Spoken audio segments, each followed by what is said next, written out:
During the 3D Kansas City convention, numerous celebrities gave us their personal advice to share with those who seek to be actors, writers, animators, and artists.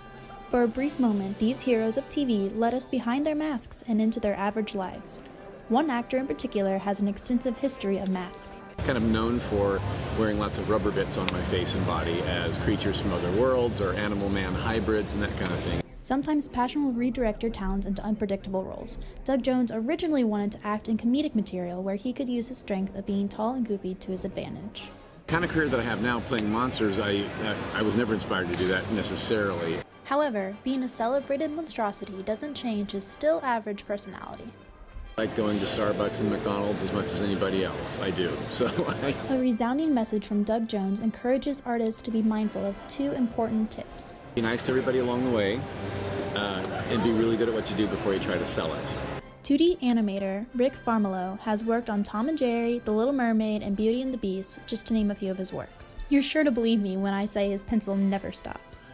Tons and tons and tons of drawings, sketches of animals and kids and the park and people walking around and just everything. The lack of a normal career path makes his work even more rewarding than your typical 9-to-5 office job. No, I'm obviously not everybody's an animator. It's an odd thing to be. For future animators and writers, Rick Fahrman advocates that the creator invest a deeper connection in their individual artwork.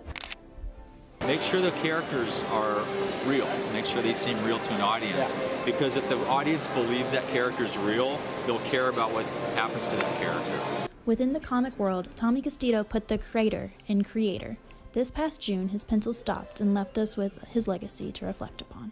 His story is carried on by his wife, Sammy Castillo, as she continues to take his work to conventions. He penciled Batman for 9 years, toe ties with George Romero, Green Arrow, Spawn, Spider-Man, Savage Dragon, worked with the Disney Gallery. Her heart takes a certain satisfaction at bringing wonder to the faces of people who gaze upon his work. I get to see people turn into little kids again from it, and that makes me feel good. Artistic boundaries are an element that Sammy Castillo was known to push, but in any profession, beginner artists can expect necessity of a foundation. I would say draw everything. Learn your fundamentals, learn the rules before you can break them. Whatever passions you have, whether it's acting, writing, or drawing, they are achievable as a career.